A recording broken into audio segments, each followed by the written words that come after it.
como vocês devem já ter percebido, nós fazemos aqui uma exposição da Bíblia.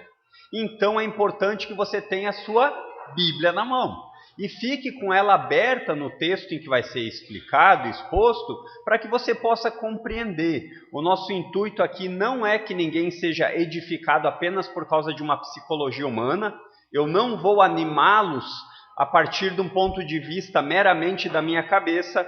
Então, se você não tem a Bíblia, não tem uma Bíblia aí, e você não tem alguém que possa acompanhar, a igreja tem Bíblias lá no fundo, que você pode ocupar. Inclusive as Bíblias novas já chegaram, né, pastor? Bíblias quentinhas, lindas e cheirosas. Você pode pegar e você vai fazer um bom uso dela, porque ela tem a letra grande. Às vezes a gente vem para o culto e a Bíblia é microscópica, né? A Bíblia da formiga, que é uma letrinha pequena, difícil de entender. Então, se você quer pegar uma Bíblia novinha lá, você vai ter essa possibilidade, tá bom? Então, o texto que nós faremos hoje a exposição, queridos, é o finalzinho do capítulo 2 da carta de Pedro, e nós chegaremos literalmente na metade da carta. A carta de Pedro tem 5 capítulos, e nós estamos aqui hoje, se Deus assim nos permitir, finalizando o capítulo 2. E a versão que nós estamos utilizando é a versão NAA, Nova Almeida Atualizada, certo? É a versão que inclusive as Bíblias foram compradas. Então acompanhem comigo o texto bíblico, primeira carta de Pedro, capítulo 2, versos 18 até o 25. Diz o seguinte: Servos, sejam obedientes ao Senhor de vocês com todo o temor. E não somente se ele for bom e cordial, mas também se for mau. Porque isto é agradável a Deus, que alguém suporte tristeza, sofrendo injustamente por motivo de sua consciência para com Deus. Pois que glória há, se pecando e sendo castigados por isso, vocês o suportam com paciência? Se, entretanto, quando praticam o bem, vocês são igualmente afligidos e o suportam com paciência, isto é agradável a Deus. Porque para isto mesmo vocês foram chamados, pois também Cristo sofreu no lugar de vocês, deixando exemplo para que vocês sigam os seus passos. Ele não cometeu pecado, nem foi encontrado engano em sua boca. Pois ele, quando insultado, não revidava com insultos. Quando maltratado, não fazia ameaças, mas se entregava àquele que julga retamente. Carregando ele mesmo em seu corpo, sobre o madeiro, os nossos pecados, para que nós, mortos para os pecados, vivamos para a justiça. Pelas feridas dele vocês foram sarados, porque vocês estavam desgarrados como ovelhas. Agora, porém, se converteram ao pastor e bispo da alma de vocês. Eu acho que esse talvez seja uma das exposições mais longas que eu peguei para fazer em termos de versículos, tá, irmãos? Não precisa se assustar, não vai levar 2 horas aqui, tá bom? Mas é um texto bastante comprido, mas que não é possível separá-lo, porque ele traz uma ideia completa. Então, apenas a caráter aqui de amor aos irmãos e talvez até introduzir aqueles que ainda não participaram da carta de Pedro, na qual nós estamos dando sequência, ou seja, nós começamos lendo do verso 1 e vamos até o fim da carta. Então, até aqui, é bom que você saiba, ou aqueles que já saibam, que recapitulem, que Pedro escreveu esta carta aqui, para as igrejas que estavam espalhadas pela Ásia Menor, hoje a atual Turquia. Então, era um período muito difícil. Era o período em que a igreja estava começando. E esse período ele era muito difícil porque era um período de intensa perseguição dos cristãos pelo mundo. Eles eram perseguidos por causa de serem cristãos e eram mortos. E essa perseguição era muito cruel. Ela era cruel porque ela não dava nem chance de resposta. E diante disso, Pedro escreve essa carta com um duplo intuito. Um era incentivar os cristãos perseguidos, relembrá-los que a salvação que eles tiveram em Cristo Jesus era algo impossível de ser tirada deles. Não importa o quão perseguidos eles fossem, o quão esmagados eles fossem, a herança que eles tinham era algo que não poderia ser roubada por ninguém. Era algo que não poderia ser desfeita, porque ela era muito mais valiosa que a prata e o ouro. E essa herança, ela foi comprada para esses cristãos pelo sangue de Jesus. Então, nesse sentido, Pedro incentiva eles a lembrar, olha, a salvação de vocês é eterna. Esse período de perseguição é curto, ele leva no máximo 100 anos. Mas a vida eterna que está assegurada por causa de Jesus vai durar para sempre.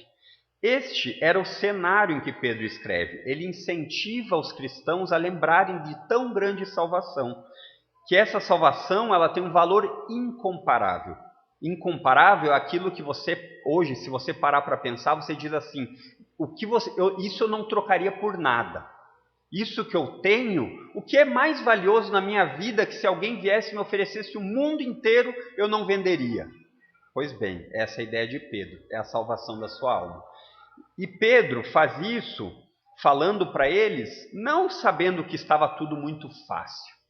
Porque dizer que é cristão quando está fácil, é fácil, né? Tudo vai muito bem. Hoje em dia no Brasil até os grupos de carnaval são gospel, né? São marchas para Jesus gospel. Tudo é uma maravilha, mas nesse período não era. Porque era refinado as coisas pela perseguição. Quando Deus quer refinar a igreja, Ele manda perseguição. Para quê? Para que aqueles que de fato são crentes permaneçam. Então Pedro deixa muito claro para eles lembrarem disso. E ele diz assim, já que vocês foram salvos e agora vocês têm essa maravilhosa salvação, agora eu vou incentivar vocês como vocês devem viver. Eu vou dar algumas dicas aqui e vou dar algumas ordens que é indispensável na vida do cristão. Isso foi o que nós já vimos até agora. É só uma recapitulação. Então ele já disse que os cristãos têm que ter uma vida de santidade, porque eles dizem que Deus é pai deles. E o Deus a que eles chamam de pai é um Deus santo. Sede santos porque eu sou santo. Pedro já falou que a vida cristã precisa ter um constante crescimento espiritual, que vem através da palavra de Deus, do estudo.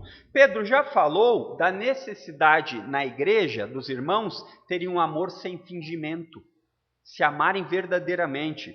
Pedro, mais próximo do nosso texto, ele já falou a respeito da necessidade dos crentes terem um bom testemunho de vida com o mundo aí fora. Naquela época eles chamavam de gentios, mas não eram gentios porque eles eram gentis, eram gentios porque eles não eram judeus.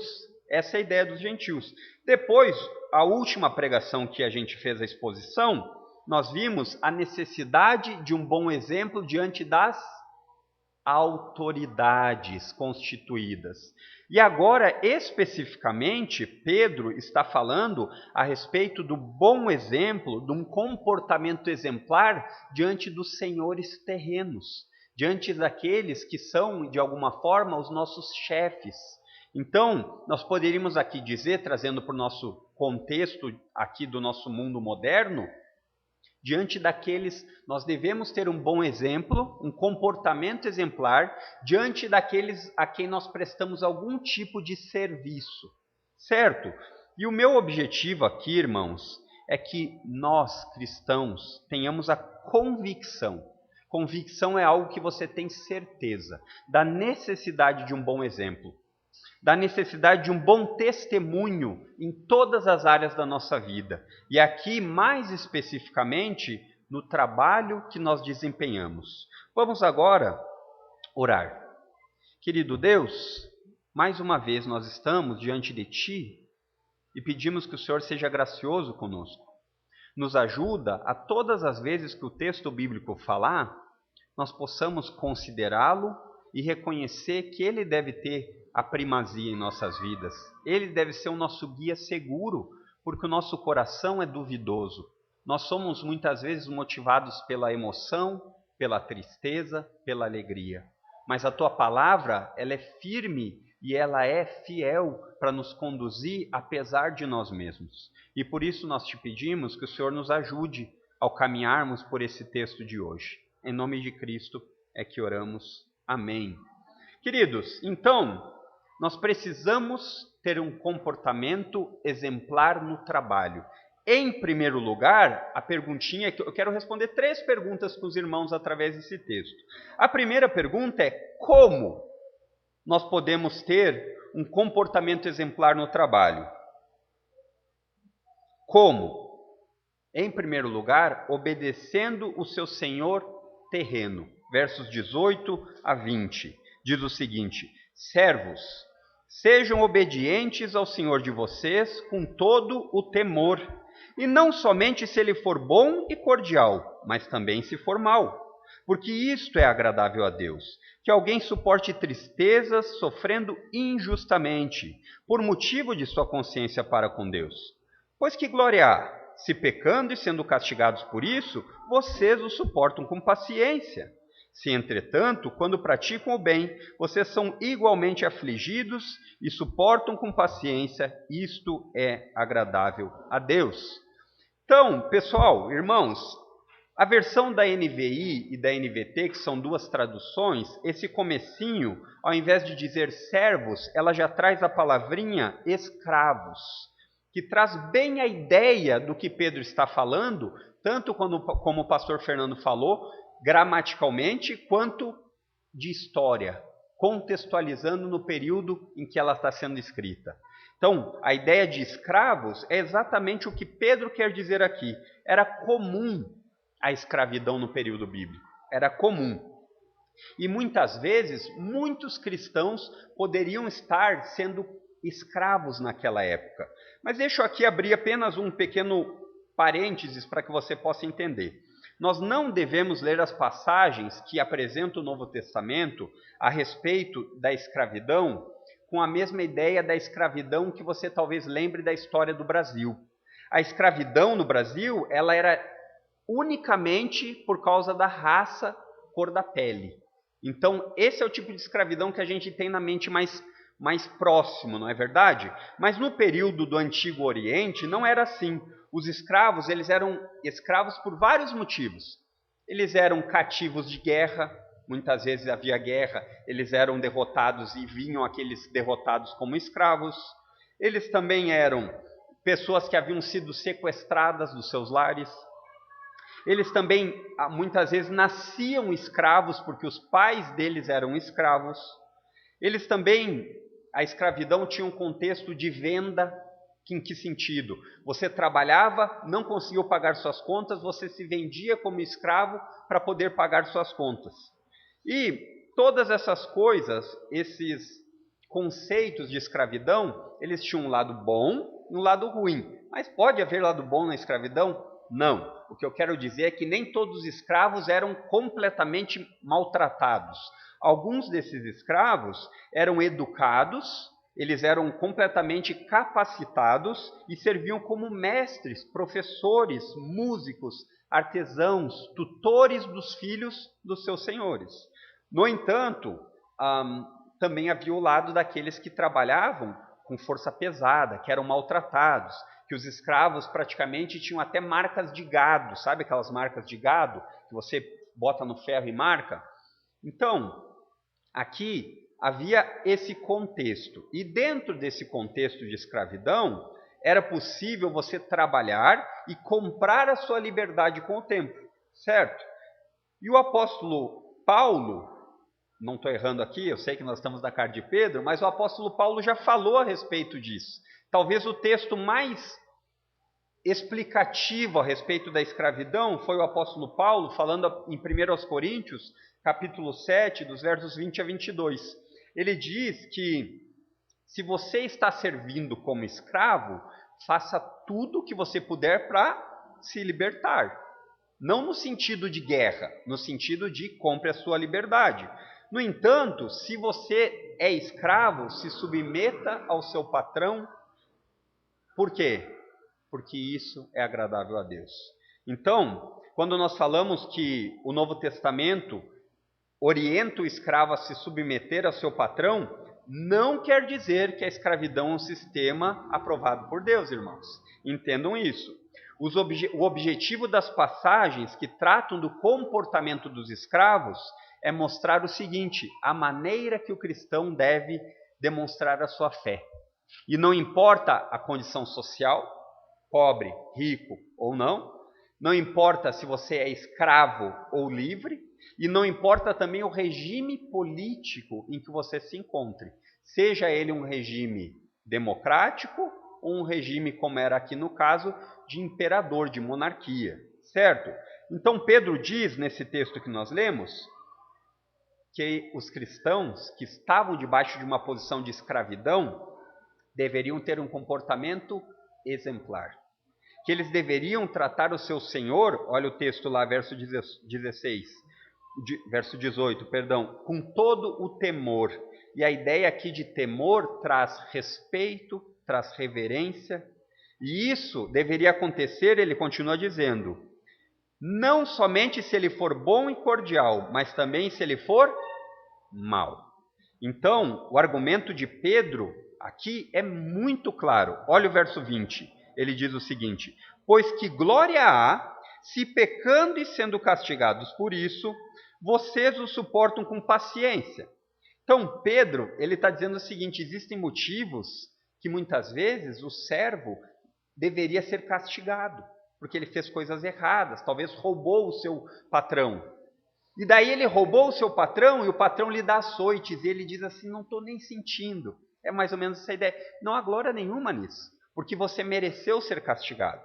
Então Pedro explica que ser maltratado, merecendo ser maltratado, não tem mérito nenhum diante de Deus. Todavia, ao praticar o bem, sendo exemplar, sendo um trabalhador exemplar no trabalho por causa de Deus, você é desprezado, maltratado, humilhado, isso é louvável diante de Deus.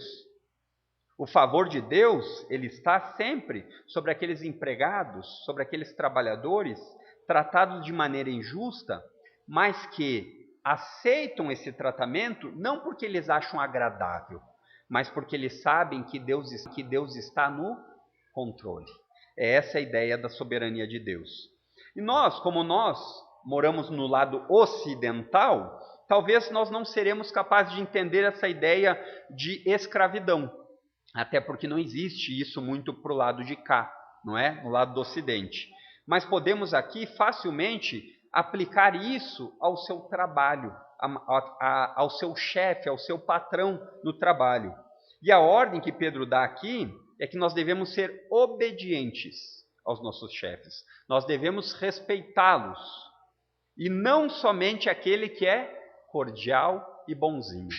Todos nós queremos ter chefes cordiais e bonzinhos, mas na prática isso nem sempre acontece. Obedecer apenas àqueles que nos tratam bem não é tão difícil assim. Mas o ponto aqui que ele traz é: você deve obedecer até àqueles que são injustos, aqueles que o maltratam. Nós devemos aqui, e aqui esse é um ensino horizontal do Novo Testamento, você encontra por todo o Novo Testamento, que você deve obedecer o seu senhor terreno, o seu chefe, como se fosse um serviço ao próprio Deus.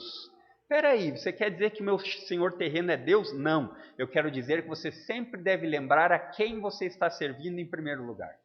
Você sempre deve servir ao seu Deus. E é por isso que você vai fazer tudo o que é certo, tudo o que é correto, tudo o que é exemplar. Então, obedecer não apenas quando você é supervisionado, como quem age para contentar os homens apenas, mas trabalhando com sinceridade de coração por causa do temor ao Senhor. Colossenses capítulo 3, verso 22. Então, a ideia é a seguinte, irmãos: obedecer ao seu chefe quando ele está olhando, ou então quando ele é merecedor da sua obediência, é mais fácil, não é? É mais fácil, certamente. Mas aqui Pedro está dizendo que não deve ser assim. Pedro está ordenando que você deve obedecer e respeitar o seu patrão, o seu chefe, mesmo quando ele não merece. E Pedro já falou, no verso 15, de que Deus muitas vezes usa o bom testemunho dos cristãos para silenciar os insensatos. Num português mais direto, para calar a boca dos descrentes. Quando eles acusam os crentes de serem maus exemplos, o seu exemplo vai falar por você. Você não precisa se defender com palavras. A maneira como você vive sua vida vai dizer por você. E agora, Pedro vai adiante e ele diz que Deus se agrada, Deus é honrado. É isso que diz o final do verso 20. Isto é agradável a Deus quando você sofrer por fazer o que é certo. Ah, mas então nós devemos querer sofrer? Não, nós devemos sofrer por fazer o que é certo. Se na caminhada da sua vida você tiver que tomar uma decisão certa, correta diante dos olhos de Deus, e aqui é importante que a gente lembre o que Pedro quer dizer na prática do bem, que é isso que o Novo Testamento muitas vezes fala. E Pedro fala, se vocês na prática do bem sofrerem, isto é agradável a Deus. A prática do bem, na carta de Pedro, é sempre o oposto do pecado. Prática do bem é fazer tudo aquilo que não é pecado diante de Deus. E aí você sabe o quantas coisas você tem que fazem parte do que a Bíblia nos ensina. Então, Pedro vai adiante e diz que Deus é honrado quando você faz o que é certo. E fazer o que é certo acontece, pare para pensar um segundinho, na maior parte das vezes sem a presença de ninguém. Fazer o que é certo, muitas vezes, vai ser você desempenhar o seu papel para o qual você foi contratado com excelência, mesmo quando não existem olhos humanos lhe vendo. Mesmo quando não existem câmeras lhe filmando. Quando você se esforça e faz o seu melhor, mesmo quando você não é reconhecido. Vou falar uma frase aqui para você que ela é completamente na contramão do que talvez tudo que você já pensou até hoje. Não faça algo na sua vida para ser reconhecido. Sou estranho, não é verdade? Eu sei que isso é bom, quando a gente faz algo e as pessoas reconhecem. E isso não é errado, as pessoas reconhecerem. Mas você e eu, como cristãos, não devemos fazer isso, porque se nós fizermos isso, nós viveremos descontentes e desanimados, porque as pessoas não reconhecem, as pessoas não valorizam, as pessoas não enxergam. Mas você deve sempre lembrar que Deus vê tudo. Deus sabe tudo e Deus enxerga o seu trabalho bem feito sem precisar de holofotes. Nós temos esse exemplo quando Jesus, ao falar em Mateus 6, disse que quando você desse esmola com a sua mão esquerda, que a mão direita não soubesse. A ideia é, Deus sabe, Deus enxerga, Deus vê, e o cristão deve ter como princípio em sua vida, em todas as áreas, no seu casamento, com os seus filhos, com os seus amigos, e aqui mais especificamente no trabalho. Deus é a sua testemunha, que você deve pensar, Deus está vendo, Ele eu devo levar em consideração. Então, se você fizer isso, você vai agradar a Deus, mesmo se você sofrer. Toda a sua atitude, todo o seu proceder, leve Deus em consideração, porque Ele está vendo sempre. E uma frase que eu gostaria de deixar aos irmãos, se for para você sofrer, que sejam pelos motivos certos. Se for para você sofrer, que seja na prática do bem. É isso que Pedro nos incentiva. Talvez agora você vá me dizer assim, mas eu não tenho que aturar aquele meu chefe chato que me maltrata, mal educado, grosseiro. Eu não preciso me humilhar a esse ponto. Onde nós temos na Bíblia um exemplo de alguém que fez isso, que sofreu injustamente? Talvez você esteja se perguntando. Eu me perguntei algumas vezes. Só deixa eu, antes de responder isso e nós irmos para o segundo ponto, deixa eu abrir um parênteses para você aqui. Deixe-me dizer o seguinte. Nós temos as respostas na Bíblia. Quase todas que você precisa.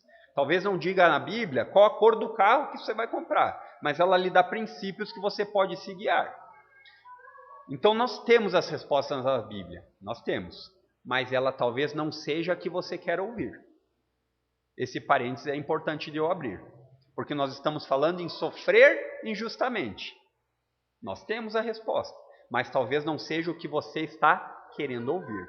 Então, a vida cristã, ela não é levada sob o tema assim, deixa a vida me levar. A vida cristã não é assim.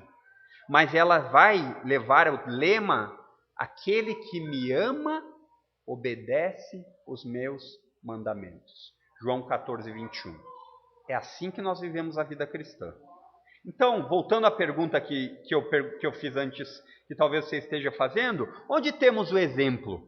Por que devemos aturar um chefe injusto, um chefe mau? Pedro nos responde.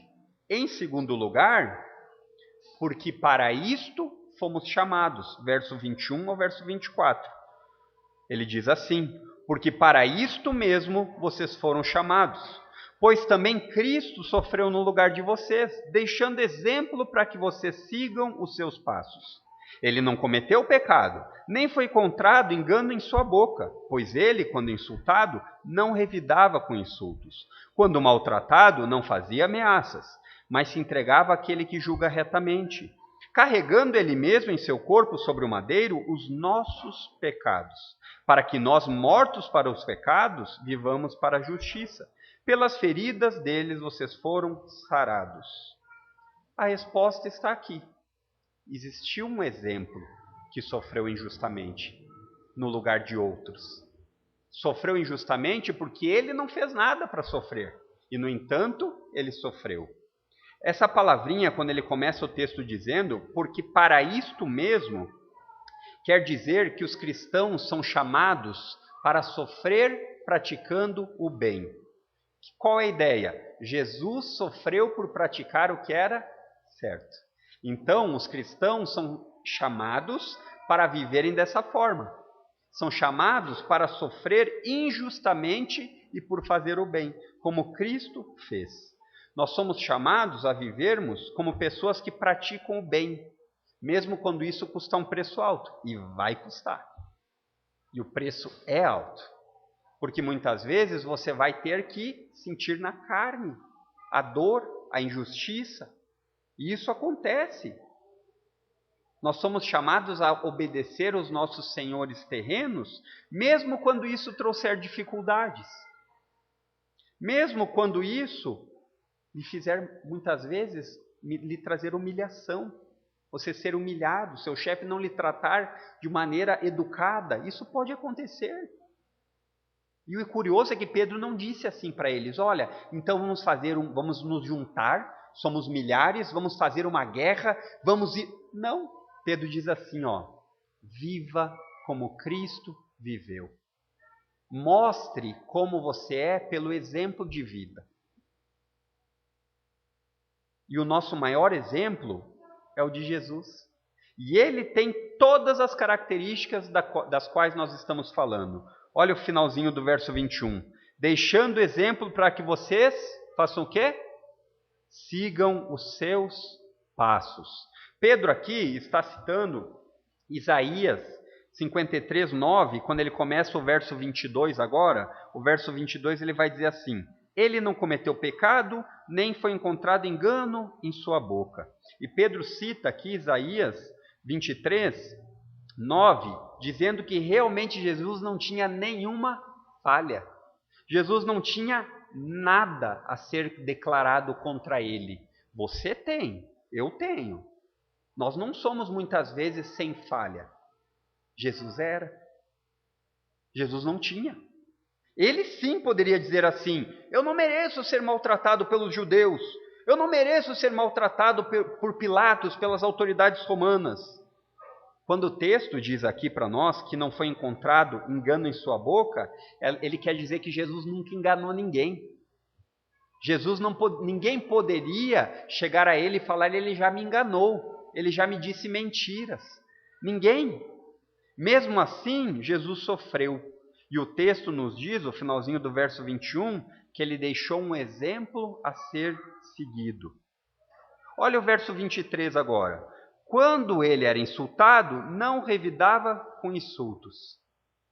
E aqui talvez tenha que vir à nossa mente a ideia, principalmente, do momento de crucificação de Jesus, onde ele foi cuspido, onde ele foi surrado, onde ele foi chicoteado, onde ele foi maltratado, onde ele foi blasfemado, falaram coisas horríveis para ele, e ele não colocou de volta. Ele não disse assim: Farei com eles o que eles fizeram comigo. Eles vão pagar pelo que ele fez. Provérbios 24, 29. Ele não fez isso. E eu sei que parece normal. Quando nós recebemos alguma crítica, nós queremos devolver. Ainda mais quando muitas vezes é caluniosa. Caluniosa é a ideia de que é mentirosa. É normal. A gente muitas vezes sente desejo disso. Só que o exemplo que Pedro dá, ele diz a direção. Ele diz, o exemplo aqui é de Jesus, que se comportou como um cordeiro manso, indo para o matadouro. Isaías 53, 7. Jesus sabia o que estava esperando ele, e no entanto ele não pagou o mal com o mal.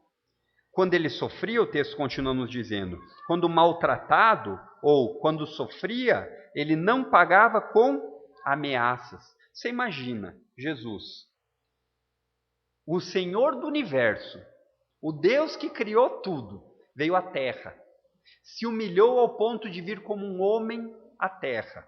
E aí, outras pessoas começam a maltratá-lo, xingá-lo, debochar dele.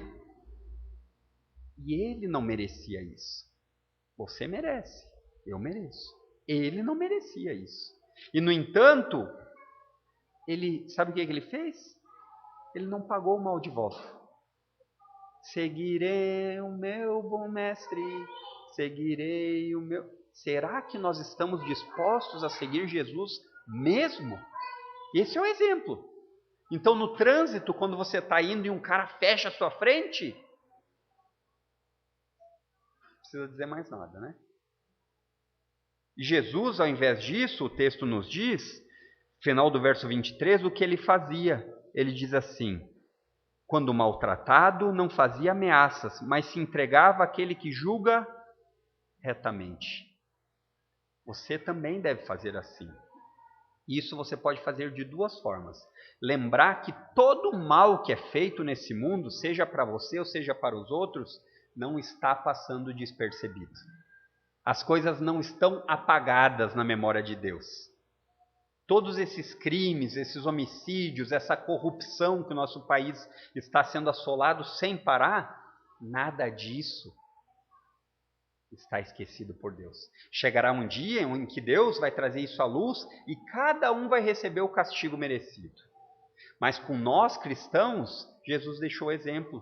Não retribua, não pague o mal com o mal. Entregue a Deus. Entregar a Deus, você entrega sabendo disso que eu falei, que chegará um dia em que Deus julgará retamente, e você também faz isso em oração. Você diz, Deus, está difícil. Esse meu chefe, ele realmente me maltrata, me ajuda, me dê forças para continuar sendo um bom testemunho. Me dá graça, Senhor, para que eu não peque contra o Senhor lá. E se o Senhor quiser me tirar de lá e me dar um emprego melhor, Senhor, assim faça.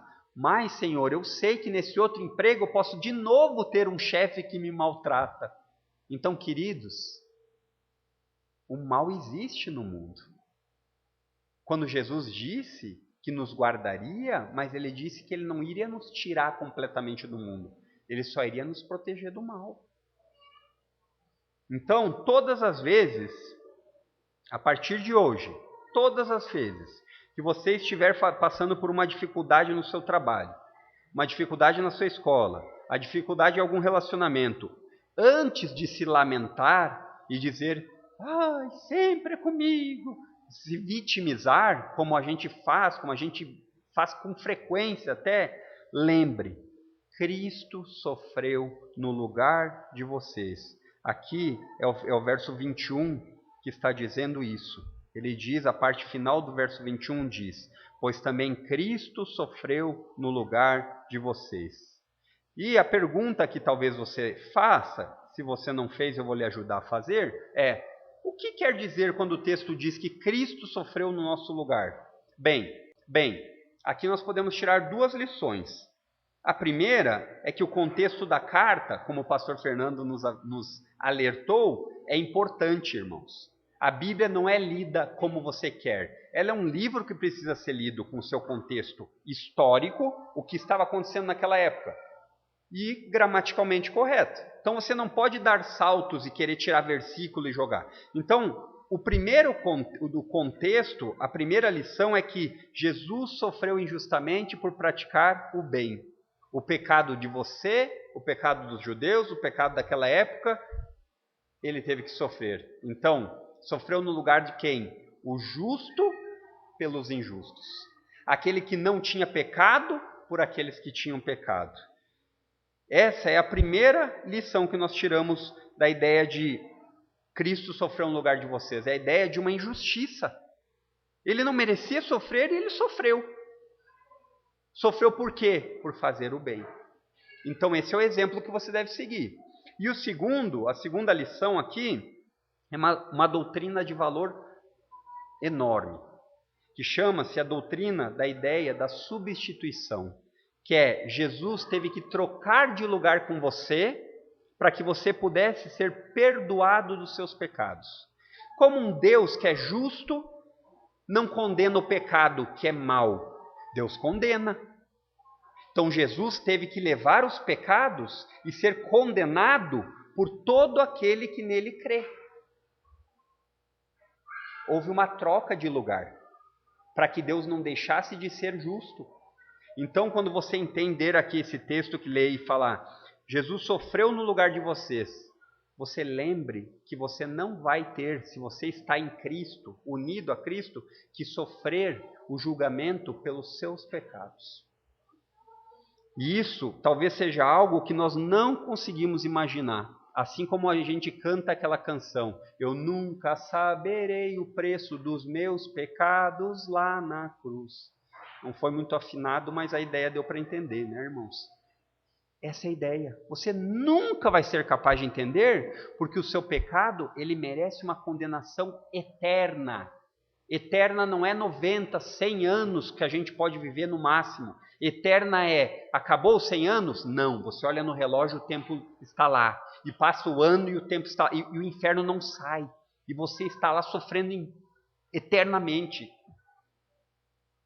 Se nós tivéssemos noção disso, se nós por um minuto vislumbrássemos que o inferno é real e que a condenação de Deus é real, nós não vacilaríamos mais a respeito de como nós devemos viver e a respeito de em quem nós devemos confiar. E o texto que diz que Jesus, o justo pelos injustos, a pergunta que nós faríamos é, como ele fez isso? Eu expliquei um pouquinho, mas o texto nos diz, verso 24, ele diz, carregando ele mesmo quem? Jesus, em seu corpo sobre o madeiro, os nossos pecados, para que nós, mortos para os pecados, vivamos para a justiça. Agora, por causa de Jesus, você não é mais escravo do pecado. Ser escravo do pecado é viver diariamente vivendo afastado de Deus. Fazendo aquilo que você quer, não levando Deus em consideração.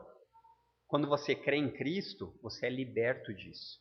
E a partir de agora, você pode viver para a justiça. O que é viver para a justiça? É fazer aquilo que honra a Deus. É viver de uma forma que Deus é visto na sua vida e glorificado no seu trabalho, na sua casa, nas suas amizades. E isso diz muito. Porque a maneira como você vai fazer aqui é mais ou menos o que Paulo nos diz em Filipenses. Viver em novidade de vida. Filipenses 4:8. Desejando tudo que é justo, tudo que é verdadeiro, tudo que é puro, tudo que é amável, tudo que é de boa fama. Se há alguma virtude nisso, é isso que deve ocupar o pensamento nosso. Existe uma renovação de mente. A gente começa a tirar o lixo que existia antes de nós crermos em Cristo, e agora nós começamos a colocar material novo, que é a palavra de Deus. E quando estava prestes a ser crucificado, o texto aqui nos diz que, final do verso 24, pelas feridas dele vocês foram salvos, sarados. Jesus, quando ele estava no caminho da cruz, prestes a ser crucificado, ele suportou, ele levou, ele foi imputado, foi colocado nele os pecados dos crentes. Você foi curado por causa das suas feridas, Isaías 53:5. E Jesus, ao morrer na cruz, ele curou os crentes da pior doença que alguém poderia ter. E isso nós não estamos falando de doenças físicas. O texto aqui não está levando a ideia de uma cura física nesse momento, mas do perdão dos pecados. Quando nós lemos esse texto aqui, muitas pessoas entendem de maneira equivocada. Pelas suas chagas, pelas suas feridas, nós somos curados. Aí eu já escutei alguns evangélicos dizer, mas então você está com gripe, é porque você não se apropriou da cura que Jesus teve na cruz. Querido, isso é uma falta de interpretação do texto assim, chega a ser até assim, ingenuidade, sabe? Porque o texto é muito claro que ele está falando do pecado. Existe um momento, sim, que a cura física vai vir. E ela vai ser para sempre. Um momento que a Bíblia chama de glorificação. Isso nós vemos em Apocalipse 21:4. Onde não vai mais ter dor, onde não vai mais ter sofrimento, onde não vai mais ter tristeza, onde não vai mais ter doença, onde não vai haver mais depressão, onde não vai haver mais ansiedade, onde a morte vai ser morta. Existe, mas nesse período aqui que Pedro está usando o texto de Isaías, ele está falando dos seus pecados. Por causa que Jesus fez aquele ato na cruz, levando sobre si os nossos pecados, agora você pode viver para a justiça. Então, este é o exemplo que Jesus nos deu. O verso 21 nos disse, deixando exemplo para que vocês sigam os seus passos. E deixa eu só finalizar com mais uma ilustração do que é seguir os passos de Jesus. A ideia aqui de seguir os passos é de deixar algo para trás. E qual é a ideia? É a ideia de que Jesus está caminhando e deixando pegadas atrás dele, e você agora vai andando nas pegadas de Cristo. Você vai entendendo e vendo e aprendendo pela palavra de Deus, e você tem uma trilha segura. Você não vai precisar mais se preocupar com o caminho que você tem que andar, se você seguir os passos de Jesus. Essa é a ideia. Seguir os passos de Jesus é, muitas vezes, ter perseguição. Seguir os passos de Jesus é, muitas vezes, ser maltratado pelo seu chefe. Seguir os passos de Jesus é ser excluído por se dizer crente. Seguir os passos de Jesus é abrir mão de muitas coisas que não têm valor eterno. Eu fico pensando, Jesus me alcançou quando eu já era mais moço, para não dizer velho, né? Eu fico pensando quanto desperdício de vida eu tive na minha juventude, servindo a outros deuses que não era Jesus.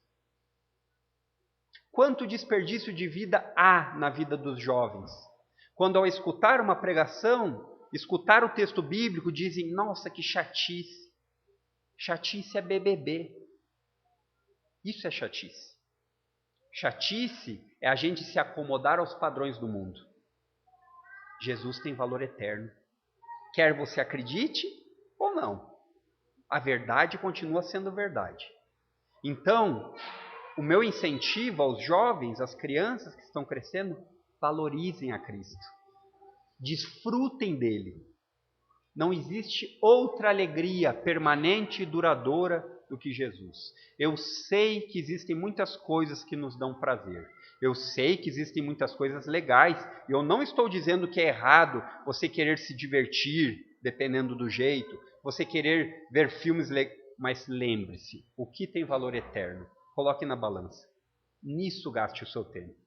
Tem coisas que a sua mente está ali sendo hipnotizada, literalmente, apenas para a sua própria destruição.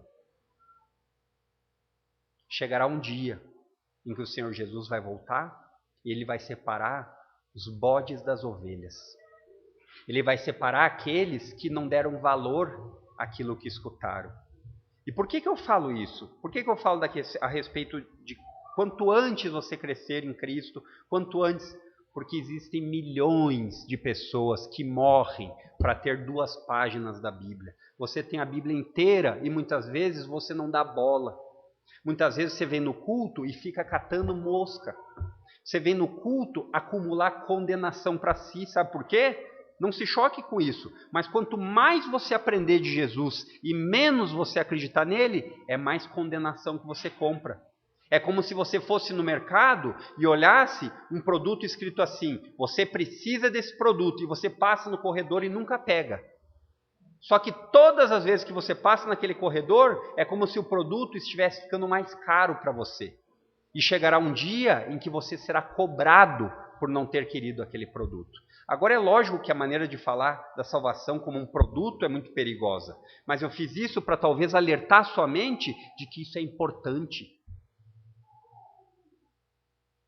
Chegará um dia em que Deus vai mostrar na sua mente. Lembra daquele culto no dia 9 de fevereiro, onde você não estava dando a mínima para o meu servo que estava pregando a minha palavra? Pois bem, isso é juízo para a sua vida. Então você vai ter mais um pouquinho de condenação por causa disso. Eu não falo isso com alegria, e eu não quero que nenhum dos que estão aqui seja. Mas infelizmente eu acho que muitos estarão. Sempre que você achar muito difícil, muito duro, lembre o que Jesus fez por você. Mantenha o olhar fixo em Jesus. Assim você nunca vai se sentir muito importante, mas ao mesmo tempo você não vai desanimar, porque Jesus é o aperfeiçoador da sua fé.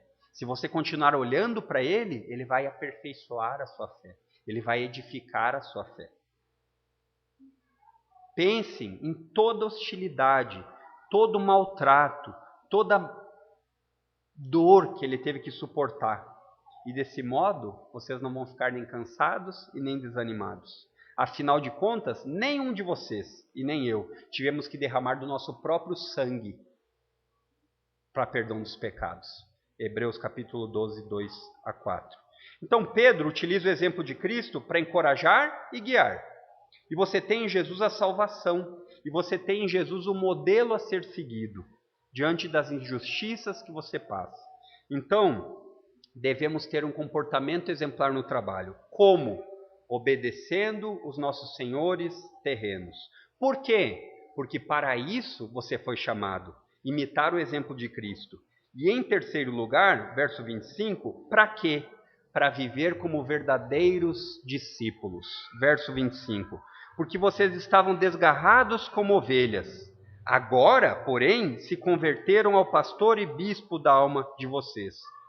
Pedro aqui, ele novamente faz o uso de um artifício que ele tem da época, sobre falar de ovelhas. E ele sabe que todos aqueles que leriam entenderiam que ovelhas que não têm um pastor as guiando andam dispersas. Elas andam e podem se perder do caminho, elas podem se dar mal, elas podem cair numa armadilha, elas podem ser devoradas por lobos, elas podem se perder e não encontrar o caminho mais. Todas essas coisas podem acontecer. E Pedro novamente aqui faz o uso do profeta Isaías, capítulo 53, falando a respeito disso. As pessoas sem Cristo são como ovelhas perdidas, sem rumo.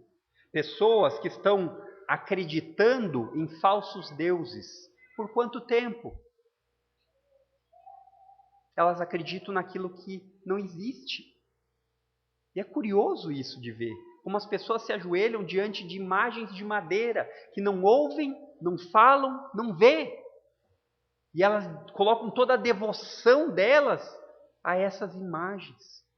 Hoje nós temos um ídolo que é desse tipo, mas que é pior, porque ele vê, ele fala, ele tem até um assistente de voz, que são os nossos celulares, que são as redes sociais. Nós adoramos representar coisas que nós não somos lá. Nós adoramos tirar fotos e selfies mostrando o que nós não deveríamos. Então, essas pessoas que vivem assim, elas são como pessoas sem ovelhas sem rumo. Ovelhas sem um pastor. No entanto, com os crentes, não é assim. Com nós cristãos, não é assim. É porque nós somos melhores do que os outros? De forma alguma. É porque nós reconhecemos que nós éramos ovelhas perdidas e corremos para o pastor. Nós dissemos, me guia, seja o meu dono. Como ele faz isso, o pastor? Como ele guia a sua vida? Através da sua palavra. E agora, além da palavra, você tem a proteção do seu pastor. Aconteça o que acontecer. O Senhor é meu pastor e nada me faltará. Ele renova minhas forças e me guia pelos caminhos de justiça. E fazendo isso, ele honra o seu próprio nome. Mesmo quando eu andar pelo caminho escuro do vale da morte, eu não terei medo, não tenho medo, porque sei que o meu pastor está comigo. Ele está do meu lado, e a sua vara e o seu cajado me corrigem e me protegem. O bom pastor não é aquele que apenas protege, mas é aquele que corrige também. Nós não estamos mais desgarrados, sem rumo. Nós sabemos para onde vamos. Nós estamos a caminho de casa. E nós aprendemos, através da carta do apóstolo Pedro, como nós devemos nos comportar a caminho de casa. Como nós devemos nos comportar? Ele nos falou hoje a respeito do trabalho, como nós devemos nos comportar. E apesar de saber que a vida aqui na Terra é passageira, as vidas passam rápido. Nós vemos isso pelas crianças, não é verdade? Você olha, num dia ela nem andava, no outro ela já está pedindo a chave do carro. Não é assim? E apesar disso, Pedro ordena ter um comportamento exemplar diante dos nossos chefes, mesmo quando eles não merecem. Porque isso agrada a Deus. E isso deve ser seu objetivo de vida cristão, agradar a Deus. Nós temos um exemplo a ser seguido. Jesus deixou claramente a nós os motivos que devemos suportar. Você não é mais uma ovelha sem dono. Você é propriedade exclusiva de Cristo. E propriedade exclusiva é meu, e meu apenas. Ele é o nosso dono. E como ele fez isso? Nós aprendemos, ele pagou um preço alto. Ele teve que dar a própria vida para lhe comprar. Agora nós temos rumo, agora nós temos direção. Apesar de toda a luta e dificuldade. Se você quer que nós sejamos bíblicos, eu vou ser, como nós sempre somos. A dificuldade e o sofrimento é a certeza na caminhada cristã. Que Deus nos livre dela, mas ela é garantida. Ah, então pastor, o senhor está dizendo para nós orar? Não somos loucos, masoquista? Não é isso. Mas eu estou dizendo, ela virá. Nós não pedimos sofrimento, mas nós nos preparamos para ele. Para que quando ele vier, nós estejamos firmes aonde? Na rocha. Para que a tempestade venha e ela não lhe tire da rocha. O terremoto venha e ele não lhe tire da rocha. A dificuldade financeira venha, ele não lhe tire da rocha. Talvez a doença venha e não lhe tire da rocha. Porque você sabe que você está a caminho de casa. Então, para finalizarmos, eu gostaria de fazer 2 aplicações rápidas. Para você que tem a Cristo, para você que é crente, que entendeu o que Jesus fez na cruz do Calvário e se arrependeu dos seus pecados e disse, eu quero seguir a esse Senhor, eu quero ser uma ovelha do seu rebanho, eu quero. Para você tem um pastor agora, que lhe direciona e o protege. Obedeça e permaneça na luz da palavra de Deus. Use a Bíblia para tirar suas dúvidas. A Bíblia, ela é muito mais proveitosa do que o Google, a não ser que tu vá usar o Google para achar a Bíblia. Aí de repente, né? Mas o ponto é, a Bíblia, ela lhe dá a direção. Volto a dizer, nem sempre será a direção que você quer. Esse é o problema. Muitas vezes nós estávamos indo para a direita e ela nos diz para dar meia volta e ir para o outro lado. Aí a gente começa a colocar aquela situação assim, mas eu acho que não é bem assim, porque a Bíblia é um livro que foi escrito há muito tempo, né? E os mandamentos e os princípios de Deus são eternos. Quando ele diz, você precisa crer em Cristo para ser salvo, isso valeu há 2000 anos atrás e valerá 2000 anos para frente. Quando ele diz que mentir é pecado, Valeu para 2000 anos atrás e valerá para 2000 anos à frente. Então não distorça as coisas. Nós somos campeões em distorcer. Sempre que nós queremos algo muito, a gente acomoda, não é verdade? A gente dá um jeitinho. Ah, mas eu acho que eu nem uso tanto assim as redes sociais. Eu só dou... Estão entendendo, né? Agora, você que não tem a Cristo, pare de andar como uma ovelha perdida. Hoje é o dia. Você encontrou o rumo que você precisa para a sua vida. Reconheça os seus pecados diante desse pastor. Se arrependa e seja guiado e protegido pelo verdadeiro pastor. Irmãos, mais uma vez, terminando o capítulo 2 de Pedro, nós aprendemos que a vida cristã não é um passeio num parque de diversões. Não é. Não é um conto de fadas da Disney World. Não é. A Bíblia não promete que a sua vida vai se tornar mais fácil por ser cristão. Pelo contrário. Provavelmente muitas coisas que hoje são fáceis se tornarão difíceis.